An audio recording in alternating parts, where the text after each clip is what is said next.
Psychology suggests that people with few or no friends are often deeply misread by those around them. They are not broken, antisocial, or failing at the fundamental rules of human connection. Instead, their minds simply function in a way that makes ordinary social life genuinely exhausting. Surface-level interactions feel draining, hollow, or emotionally pointless to their nervous system. Long stretches without close friendships often have real psychological roots, not personal failures. Your mind may value depth, clarity, and stillness more than constant social stimulation. And if you have moved through life with very few friendships, there are real reasons behind that. Your traits are not flaws. They are uncommon patterns that shape the way you connect with others. Before you turn that weight on yourself, consider what your mind may be quietly working to protect. 1. You have zero tolerance for fake people.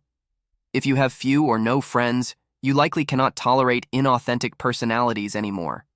People who gossip, manipulate, or wear social masks feel instantly draining to you.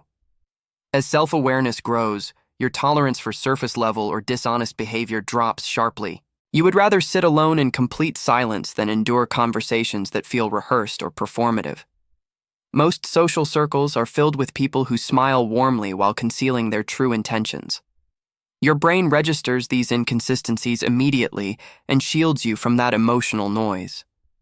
You sense manipulation, hidden agendas, and subtle dishonesty long before anyone else in the room picks up on it.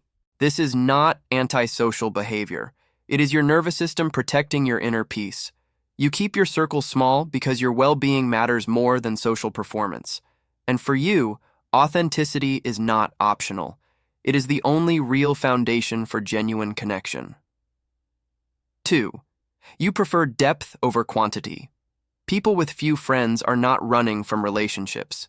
They are simply refusing shallow ones entirely.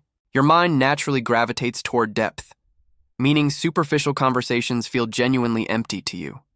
Small talk drains your energy because it carries no real meaning, no substance, no authentic emotional presence. You want conversations that dig into ideas, psychology, intention, and what actually makes life worth living. Your brain is wired to seek understanding over noise and real insight over distraction. So when a topic offers no weight and no real curiosity, you instinctively pull back from it. You connect rarely because genuine connection requires emotional honesty and real mental depth. You would rather be alone than sit in conversations where nobody is truly present. You stay in your solitude until someone appears who matches your level of clarity and inner depth. This is not isolation. It is your commitment to relationships that actually feed you. 3. Your brain needs longer recovery time after social interaction. Some people are simply wired with a more sensitive nervous system, and you may be one of them. Social situations deplete your energy faster because your brain is processing significantly more information at once. Psychology refers to this as high social sensitivity, a trait closely linked to deeper emotional perception. During conversations, you are absorbing tonal shifts, micro-expressions, and subtle emotional signals almost effortlessly. You process interactions on multiple layers simultaneously, which burns far more mental energy than most people around you realize.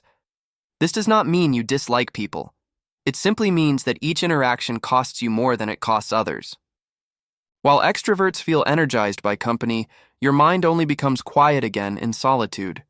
You protect your social energy carefully because it functions like a finite internal resource. After being around people, you need complete stillness to restore your emotional and neurological balance. Your need for solitude is not avoidance. It is recovery, the way your mind finds its way back to clarity. 4. You are deeply independent and do not rely on external validation. Many people with few friends are not lonely at all. They are simply internally self-sustained. You do not need social validation to feel capable, confident, or emotionally grounded. Psychology describes this as low social dependency, a rare trait closely tied to inner stability. You can keep yourself engaged, work through problems independently, and find real comfort within your own mind. Your thoughts, your routines, and your inner world provide a kind of grounding that others search for socially. This independence can appear distant to people who depend heavily on external stimulation. But for you, solitude is not emptiness. It is the environment where you operate at your highest level. Your standards for friendship are high because you guard your emotional environment with care. You do not allow chaotic or inconsistent personalities to move freely through your inner world. While most people accumulate acquaintances without much thought, you remain deliberate about who earns genuine access. 5. Past experiences taught you to be careful with trust. People with few or no friends often share a common psychological thread running through their history. At some point, a betrayal or deep disappointment reshaped the way your mind approaches trust entirely. It may have been neglect, emotional inconsistency, or simply choosing the wrong people one too many times. Psychology shows that once trust is broken at a significant level, the brain becomes protective by default. You think carefully before allowing someone real access to your emotional or personal space.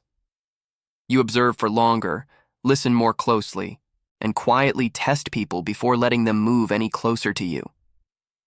This creates what researchers describe as a trust threshold, a higher bar that others must genuinely meet before you open the door. You are not suspicious without reason. Your caution was earned through lived experience, and while it protects you well, it can sometimes hold meaningful connections at a distance. But your caution is not weakness. It is a form of self-respect forged through survival. If you have few friends, it does not mean something is wrong with you. It simply means your mind operates with more depth, awareness, and emotional precision than most. You detect motives, patterns, and energies long before they become visible to others. You carry a richer inner world, a sharper intuition, and a higher standard for the people you allow in. These traits may mean you walk alone for stretches of time, but never without direction. Sometimes the most grounded minds move quietly through the world until they find people who feel real. Your solitude is not a flaw. It is the space where your clarity takes root and grows. Don't rush to change who you are. Take the time to understand the architecture of your own inner world. And if you want more psychology content that decodes your patterns and reveals your hidden strengths, subscribe to Different Brain Society.